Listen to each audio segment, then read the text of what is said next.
Hi, I'm Lewis, and I'm going to teach you how to play Warhammer Age of Sigmar, a fast-paced tabletop strategy game in which armies battle to decide the fate of the mortal realms. First, we'll need a few things: 2 armies of Warhammer miniatures, a tape measure, some dice, and a tabletop to battle on. By the time you finish this video, you'll know how to march your army across the battlefield, unleash devastating shooting attacks, and crush your foe in the maelstrom of brutal close combat. First up, let's look at the basic principles behind the game. Units. An army in Warhammer Age of Sigmar is made up of lots of different units, and all models in a unit move and fight together. Make sure every model is within half an inch of another model from the same unit at all times. War Scrolls. Every unit in Warhammer Age of Sigmar has its own War Scroll. These handy guides contain the information you'll need to use those models in your games. They tell you everything you need to know, from how fast they move to how powerful their weapons are, and how good they are at controlling key areas of the battlefield. Measurements. In Warhammer Age of Sigmar, we use measurements in all sorts of situations, such as how far our models move across the battlefield and whether their weapons are within range of their target. Dice. Warhammer Age of Sigmar is a game of skill and luck. We use dice rolls to resolve undecided outcomes, such as whether a shot hits its mark, whether we wound enemy fighters, and whether armor protects our units from incoming damage. Abilities. The vast majority of things that units can do are called abilities. These include moving, shooting, and fighting. Each ability tells you when you can use it, how to declare you're using it, and its effects. Each ability is color-coded with an appropriate icon to help remember when you can use it. Battle Pack. To play a game of Warhammer Age of Sigmar, you need to know how to win. A battle pack outlines how to muster your armies, create your battlefield, deploy your troops, and most importantly, your victory conditions. A game of Warhammer Age of Sigmar is played in a series of battle rounds, and in each battle round, both players take a turn. At the start of each battle round, each player rolls a dice. Whoever rolls the highest gets to decide to go first or second. This is called the priority roll. A player's turn is divided into 5 phases, each determining what abilities your units can use. The active player uses all of their abilities, and when done, the non-active player can use any abilities their army has that are allowed in their opponent's turn. When you've completed all of the phases, it's your opponent's turn. When you've both taken a turn, the battle round is complete and a new one begins. The hero phase is where potent magical abilities are unleashed, and prayers to the gods of the mortal realms are uttered in the hope of receiving blessings in battle. Any wizards in your army, such as the Scheming Grey Seer, can use a spell ability in the hero phase. Enemy wizards can then use the Unbind ability to attempt to stop the spell from working. Meanwhile, priests in your army, such as the dreaded Lord Veritant, can conduct rituals to call forth the power of their gods to intervene on the battlefield. Each of your units can use one of 3 abilities in the movement phase: normal move, run, or retreat. Any friendly unit not in combat with an enemy unit can use the normal move ability. Let's start with these Stormcast Eternals Prosecutors. As we can see from their War Scroll, their move characteristic is 12 inches. Having wings makes you pretty swift. To use the run ability, we roll a d6 and add the result in inches to the unit's move characteristic.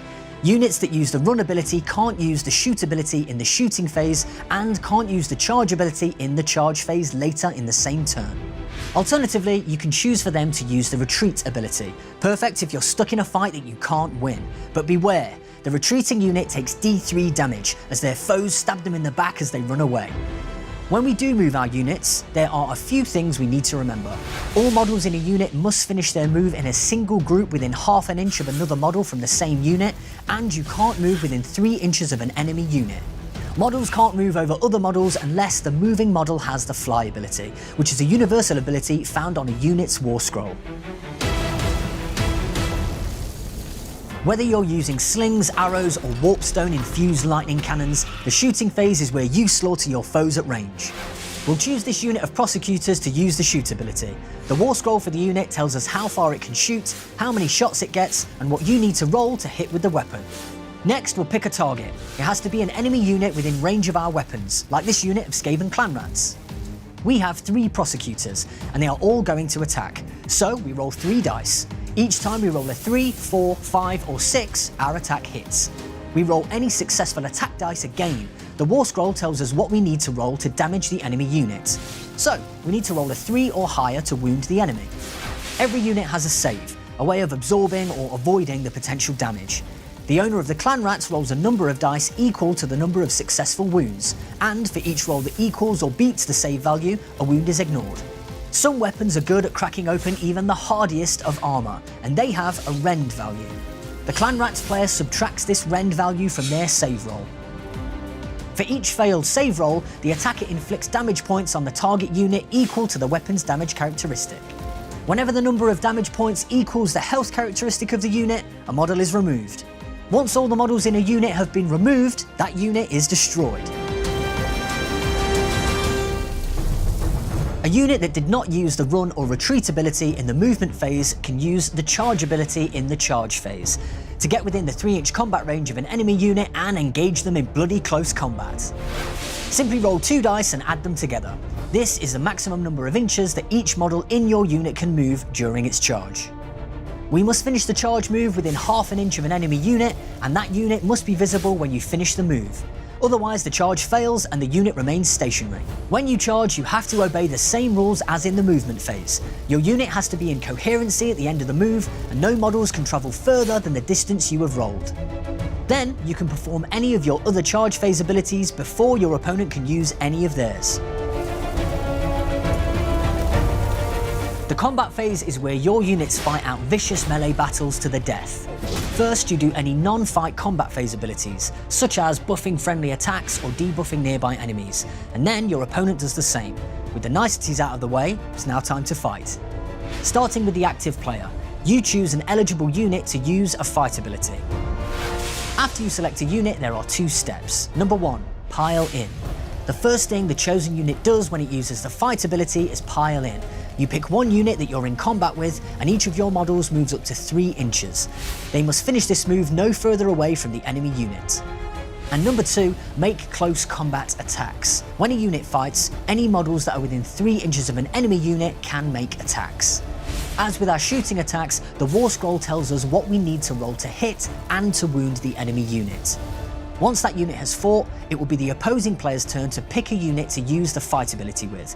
They could attack back or choose any other eligible unit that hasn't yet fought in this combat phase. It's important to note that if one player runs out of eligible units to use the fight ability with, the opposing player can still continue to choose their remaining eligible units, one at a time. Once the combat phase is over, you move on to the end of the turn. The active player determines control of any objectives and updates the score of the game.